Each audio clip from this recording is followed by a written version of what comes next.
Mtazamaji, jina langu naitwa Alphonse Kusaga, mwandishi wa Wananchi. Leo ni tarehe 12 ya mwezi wa 8 mwaka 2026. Hapa ni katika maeneo ya kata ya Temi ambapo kuna barabara ya Breweries kutokea maeneo ya relini unaelekea Njiro. Barabara hii imekuwa ni hatarishi kwa wananchi, hususan waendeshaji wa vyombo vya moto, wakiwemo madereva bodaboda, bajaji, lakini vile vile magari. Hapa usiku huu imejitokeza ajali iliyosababisha kifo cha kijana mmoja. Kijana huyu alikuwa anatokea maeneo ya mjini anaenda Njiro, na gari nyingine ilikuwa inatoka Njiro inaenda mjini. Lakini katika mazingira ya barabara hii kuna vifusi vya barabara ambavyo viko pembezoni. Hakuna tahadhari yoyote ambayo inaonyesha kwamba kuna shughuli ambayo inaendelea huku mbele. Kilichojitokeza hapa ni bajaji ilikuwa inatokea mjini na gari hiyo ilikuwa inatokea Njiro, ikagongana uso kwa macho, ambapo kijana mmoja amefariki, lakini na abiria wake pia amepata majeraha na amekimbizwa hospitalini kwa ajili ya matibabu. Vijana wa bodaboda pamoja na bajaji wameomba ingalau kuwe na tahadhari juu ya kinachoendelea hapa, kwa sababu magari yanakuwa kwa kasi na hakuna tahadhari yoyote, na hii ni ajali kama ya pili kujitokeza maeneo haya. Tumezungumza nao wakitaka hatua za haraka zichukuliwe. Majina yangu matatu naitwa Maliki. Kama unavyoona hapa hivi braza Kusaga, nyingi kilichotokea ni kwamba ni taharuki imetokea sasa hivi usiku wenyewe. Alafu ukiangalia upande wa kule hivi wenyewe kuna kifusi kama vile saja mwetu wenyewe kwenye utafutaji wenyewe katika 1 na 2. Ametokea huko hivi wenyewe yuko top anapeleka abiria, na kuna gari la tokea hivi chini la pandisha iko na mambo yake. Saja mwetu katika kuepa kifusi hivi wenyewe ndio akaja kukutana jamaa yake wenyewe, akakutana uso kwa uso. Kwa hiyo dakika mwisho jamaa wetu wenyewe amevuta na abiria yule alikuwa amempandisha yuko sasa hivi mahututi hospitalini, na gari lilikuwa limedumbukia huko hivi kama imetolewa na breakdown. Maskara amekuja hapa hivi amegoma kuchukua bajaji, amesema bajaji haina nafasi, wamechukua gari, na barabara ndo kama hivi wenyewe unavyoiona haina mwelekeo, na hii ni ajali ya 3 sasa hivi imetokea kwenye hii road maeneo haya. Yani mimi sina mengi ya kuzuza tu hapa hivi na machule tu brother. Tunamfahamu vizuri afu jamaa wetu vibaya mno, anaitwa Gastoni. Yeye ni Ngusero town Ngusero ni mkuu. Alipata kazi ya special nyusa ndo kwenye kukimbiza ndo akapata mamvimbo. Kwa sababu ukiangalia kifuzi kimejaa huko hivi road kidogo, na kama unavyoona hapa hivi ni kwenye kona. Kwa hiyo katokea kule juu anashuka hivi, gari la tokea hivi down la pandisha hivi juu. Sasa kafika hapa kwenye kukwepa kifusi akakutana uso kwa uso ile chuma yenyewe, na chuma ukiangalia kwa pale mbele yenyewe fanya hadi kubonyea. Na bajaji ndo kama hivi yenyewe ukiangalia hamna mtu anaweza kapona kwenye situation hapa hivi yenyewe mkuu. Bwana Kusaga, kama unavyoona wakazi wa Ngusero tunaye machule kinyama yani. Yaani kama ndo hivi jamaa yetu tumetoka tumekula mchana nini, dakika kama hizi anakuja kupata ajali, alafu wenyewe na wazani unaelewa kabisa sasa bwana Kusaga. Yaani ndo hivyo, yaani sisi kama vijana tumesema hivi, kesho hii barabara tunakuja kuifunga hapa mchana na mapema yani. Yaani ndo kama hivyo yani. Waeke taa, alafu cha pili waeke viashiria kwamba kuna ujenzi unaendelea kwenye hii barabara. Hivyo. Yaani wasiweke vifusi. Kama unatoa kifusi weka kwenye gari pelekwe mahali pengine yani. Yaani hivyo tu brother. Anaitwa Gaston Wilson. Yaani unaona ni kwa vile ni vijana ni unaona tunatafuta, alafu damu bado yaani watu wanaona sijui kama sijui ni kuelezeje yani fazi. Yaani wanatuona nisi kama vile yani hatuna uhitaji kwenye hii jamii bado, na sisi ni vijana tunatafuta. Yaani watu wametudharau kinyama, so bajaji.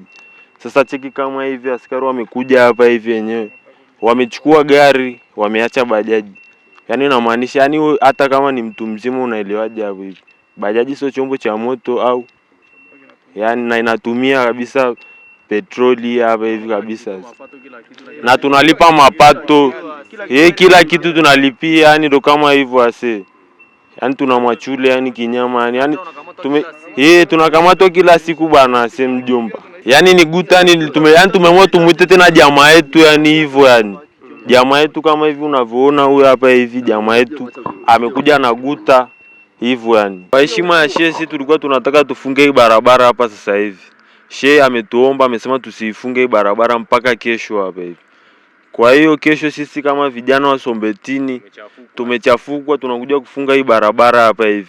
Atakayosema na aseme. Aje kama watatua si serikali watakuja hapa hivi. Sisi kama vijana wa Ngusero tumesema bwana Kusaga, Kesho tunafunga hii barabara yani. Yaani mapema sana saa 3 asubuhi. Yaani tumechoka. Yaani juzi tumetoka kumzika tena Msela hapa hivi. Alafu leo tena kesho kutwa tena tunaenda kumzika Msela. Kwa ujinga tu wa barabara, kwa ujinga wa serikali yani hivyo tu. Watu wachache tu. Kwa majina naitwa Gabriel Raymond, ninatokea Ngusero, pia mimi ni dereva bajaji wa Ngusero. Tumepigiwa simu hapa sasa hivi, tumekuta bajaji kama unavyoiona mheshimiwa hapa hivi. Imepata matatizo. Kijana wetu alikuwa katika moja na mbili za kutafuta riziki. Na kama unavyoona barabara hapo hivi na kifusi imechimbwa hapo, kifusi kimewekwa barabarani. Sasa katika moja na mbili kukwepa kifusi, gari imetokea huko chini, speed ya hatari.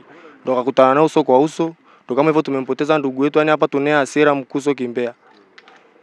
Ndio kama hivyo. Tuna hasira kwa sababu wameweka kifusi, hawajaweka kiashiria chochote kwamba kuna kifusi mbele yetu wachukue tahadhari. Wameweka tu kifusi, barabara haina taa.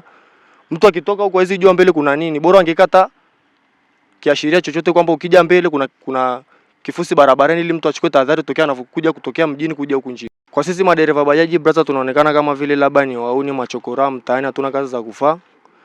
Kwa kama unavyoona hapa gari imechukuliwa eneo la tukio, bajaji imeachwa, tukaambiwa tutafute jinsi wenyewe kufanya tupeleke bajaji kituoni. Imebidi sasa sisi hapa tupige simu guta ije, kama guta unavyoiona ile pale, tubebe sisi bajaji tena tupeleke kituo cha polisi, na sisi sio wajibu wetu kufanya hiyo kazi, ni kazi ya polisi.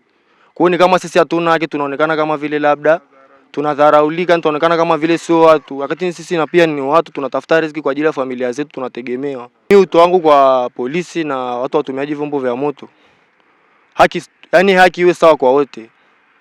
Haki iwe sawa kwa wote, tusibaguane kwa sababu eti huyu anaendesha gari na huyu anaendesha bajaji, kwamba anaendesha gari ndo awe juu, anaendesha bajaji awe chini, inakuwa sio haki mkuu. Kwa jina naitwa Sheikh Twaha Mpera, ni kiongozi wa dini, naishi Lemara, lakini nimepita usiku huu barabara hii ya Mlimani kutoka Braris kuelekea Njiro kutokea pale relini.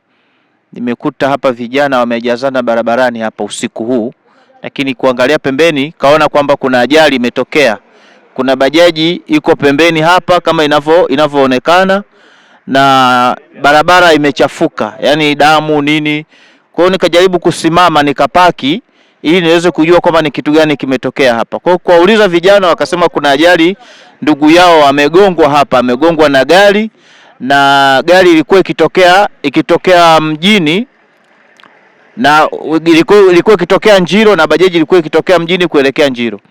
Sasa chanzo cha ajali wanavyoelezea hawa vijana, wanasema kwamba kuna vifusi ambavyo hawa TANROADS wanachimbua huu mtaro ambao ulizibwa kwa sababu ya maji. Kama unavyoona hapa kuna mlima huko hapa, huu mlima wa Temi hapa. Mvua zikinyesha zinaziba ule mtaro ambao hauonekani kabisa. Sasa wamechukua muda takriban kama miezi miwili hivi wanafukua huu mtaro. Sasa vile vifusi hawavitoi, wanaviacha barabarani, na wala hawaweki alama zozote za kuashiria kwamba hii njia hapa kuna vifusi. Na kama unavyofahamu barabara ya mlima wa Temi, hii barabara ni nyembamba, lakini sio nyembamba tu. Upande wa kulia ukitokea mjini kuna korongo kubwa sana ambako ndio imepita reli. Kwa hiyo kumekuwa na changamoto kubwa, lakini pia kuna msitu hapa. Huo msitu ambao uko hapa kidogo, mazingira ya hapa kiusalama sio mzuri, na pia kitu kingine, barabara hii haina taa. Yaani njia nyingine zimewekwa taa, lakini barabara ya Mlimani haina taa. Kwa hiyo ukipita usiku ni hatari sana.